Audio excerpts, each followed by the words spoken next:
Good morning. I've accidentally found myself running 7 miles off the top of a mountain during a weather warning for thunderstorms. So in this video I'm going to be hoping not to get struck by lightning, but I camped last night, so let's go back to this morning when I woke up.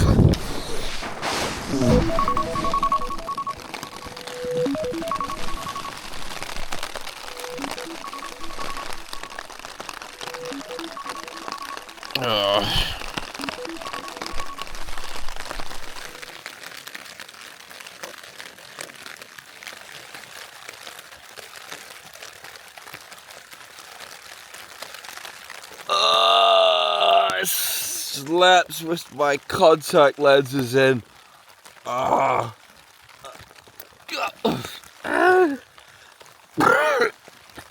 So, well, I think I might need this today.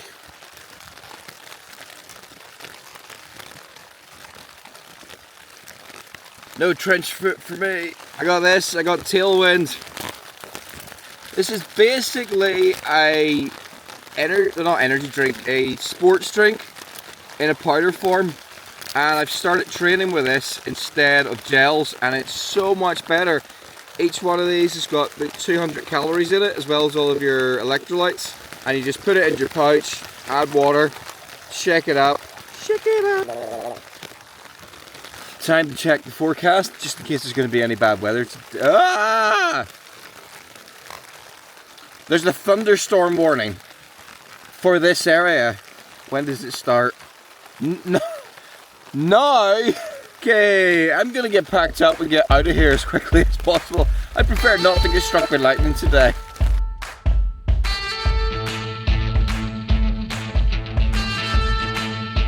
Such a lovely day, lovely day.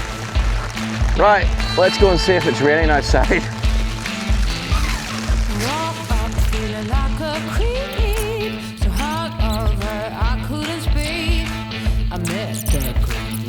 And stop it in the front here. What a beautiful day.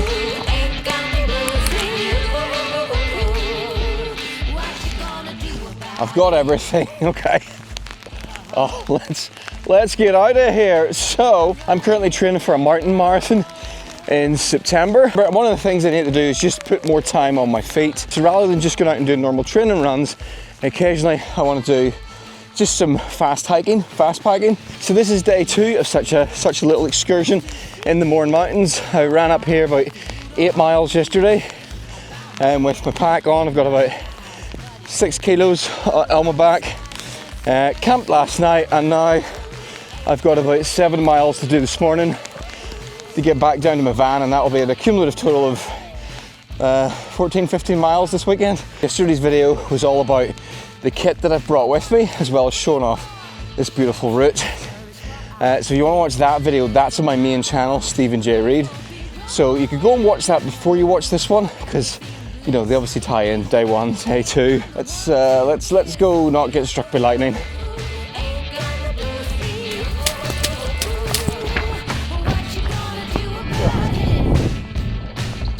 Whoa.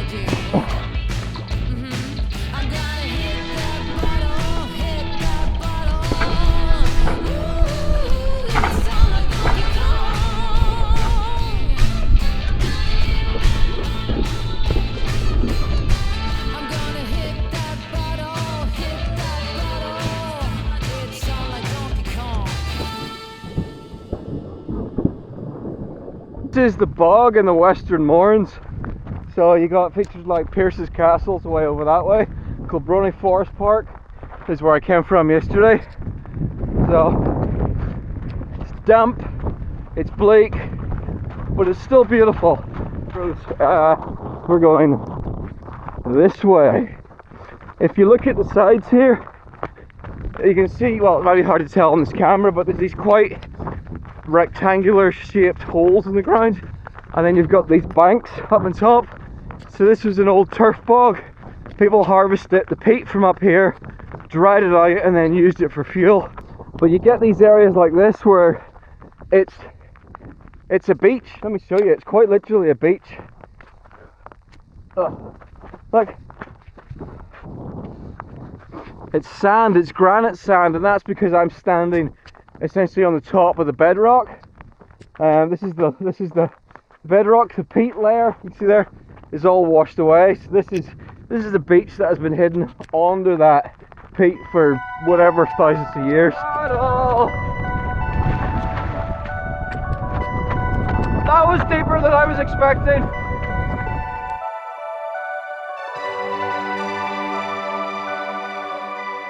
There, that's Pierce's Castle, and I had planned to climb up that this morning and show you it. It's got a nice view from the top, but not when there's a weather warning for thunder and lightning. Here's a question some of you might be asking, and it's, Stephen, that doesn't look like a waterproof coat you're wearing. And you'd be right, it's not a waterproof coat. This is simply a windbreaker layer. It's the Paramo Bintu, and it's not actually that cold today. It looks pretty cold, but it's about 10 degrees Celsius, which is quite warm. That's normally like shorts and t-shirts weather for me. When it rains in those kinds of conditions, and I wear like a normal waterproof raincoat, and I'm running, well, the sweat, even though a raincoat could be breathable, I sweat a lot, and I always sweat more than the raincoat can vent. Whereas with this jacket, it's not waterproof at all, but it is a windbreaker, so I'm wearing it. I'm soaking wet, but I'm really comfortable. I'm not too cold, and it does mean if the rain stops, this might dry off. So I'm trying to see, is it better to wear a boil in the bag raincoat versus something that lets the water in but still keeps you comfortable. Now the one downside with this kind of jacket is that if I got into some kind of emergency and I had to stop and sit in cold conditions, wet conditions, I would just get wetter and wetter and wetter and wetter, so it could be potentially dangerous. I'm not on a particularly exposed route today, so I'm not worried about that. Whereas with a normal waterproof, a proper waterproof, once you stop and your body slows down, you stop sweating, you're not really going to generate any more moisture internally.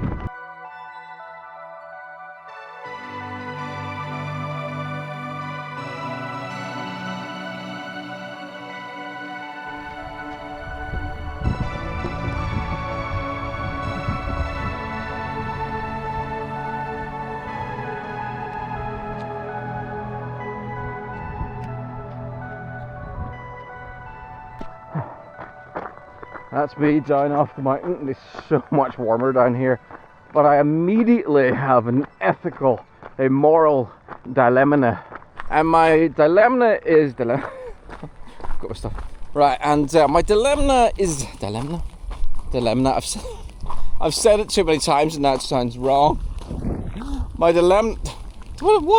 Right, my issue is this. I quite need to go to the toilet. Number twosies. It's raining, be miserable trying to go out here, but there's Portaloos here. But these are here because there's a Marie Curie charity walk happening today. So is it morally wrong to use toilets put out for a charity walk? Well, ethical dilemma figured out. Dilemma, that's the word. I'm gonna make a donation, and that doesn't count.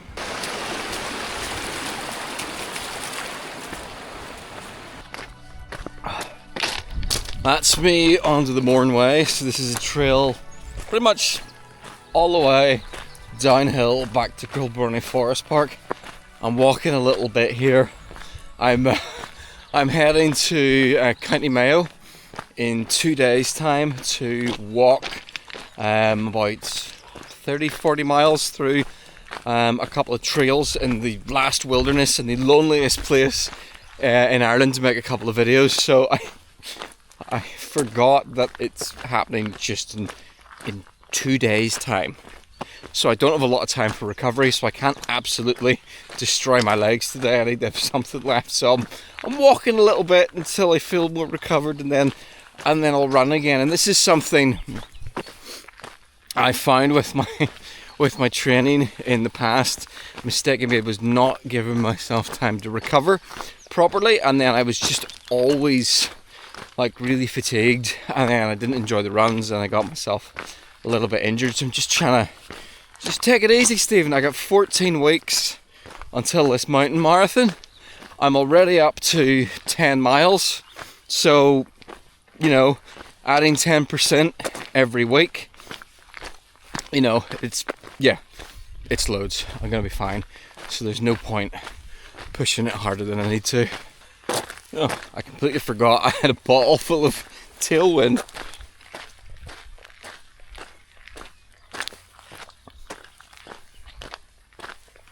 Oh, that's quite nice.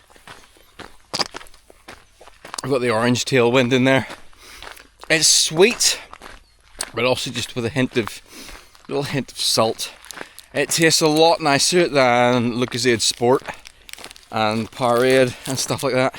And I've also got, this is my breakfast. I don't eat breakfast when I wake up. It makes me feel sick. This is what I got. I got believe it or not, that's a 400 calorie breakfast in a bar less than the size of my phone. This is a real meal. Pink Himalayan salted caramel meal bar. And I've had meal bars like this in the past and they've been disgusting, but this one, okay, it looks like I just moulded some poo into this. It was pretty good.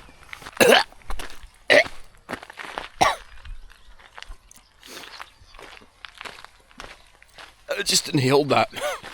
Literally. Not metaphorically. I now have a discount code for Harrier trail running, which is, I think it's SJR10. So if you're wanting to get into trail running or you just fancy any of their products, and I have a permanent 10% discount code you can use on your website. I've been using their stuff for a lot of my running for the last 2-3 years now. This hat is Harrier, my socks are Harrier, I've got their waterproof so I'm not wearing it today, and I've got their race vests and the poles. Where are my poles? My poles are Harrier as well, so they got a really good range of. I would put Harrier into the affordable quality bracket, although I think that undersells them a little bit because their stuff is used by elite athletes. If you're into trail running at all and you fancy a set of new poles, a soft flask, a vest, a hat, a first aid kit, an emergency bivvy, waterproof trousers, waterproof top, foldable collapsible cap. What else? First aid kit, did I mention that? Socks.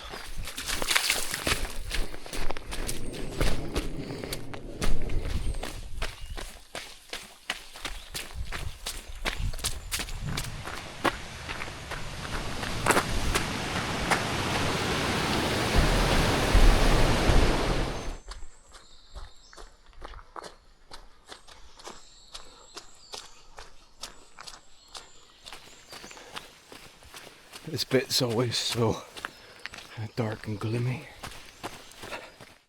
Right, while I'm having a little recovery dander through here, I thought I'd talk about some of the other training that I'm doing. So I try to run 3 times a week. Ideally, if you're training for an event and you're trying to get a really good time, you'd be training 4 days a week. But I find, depending on the event, you can just about get away with 2 to 3 days a week, with 3 being the ideal. So what I tend to do is maybe on a Monday at the start of the week, I'll go out and I'll do just an easy run for about 60 minutes, and that's kind of it. And I might swap that out some weeks with like a 90-minute hike or something. It's just really going out, getting the legs moving, coming off the longer run at the weekend. And then midweek, maybe Wednesday or Thursday, I then try and do performance specific training, so speed work essentially. So I'll go and do hill reps.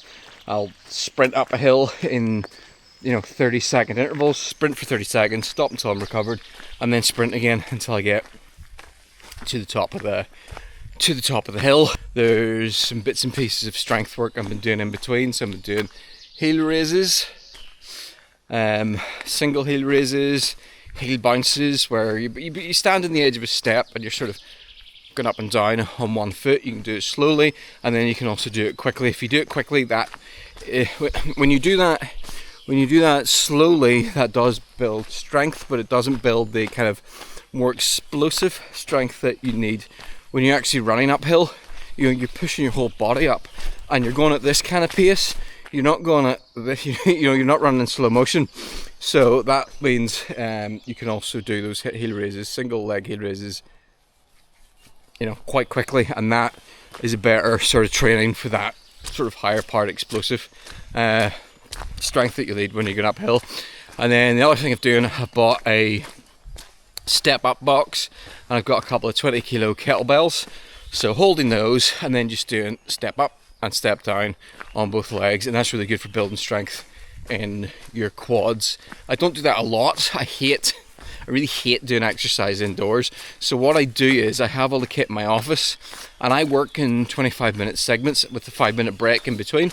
So I'll be working for 25 minutes, and then for that 5 minutes in between, I'll go over, I'll do some reps, and then I'll go back to work. I'm pretty inconsistent with it, but I used to do absolutely no strength training whatsoever. And I've noticed it's already making a big difference just doing a small amount. And then the other thing that I'm doing is I'm trying to do a little bit of mobility stretches and exercises. I've got hip issues, I've got back issues, all kinds of things. So there's a few I do, just trying to open up my hips, ease off my calves, just general mobility stretchy things. And that's the summary. Right, let's get this last mile and a half done.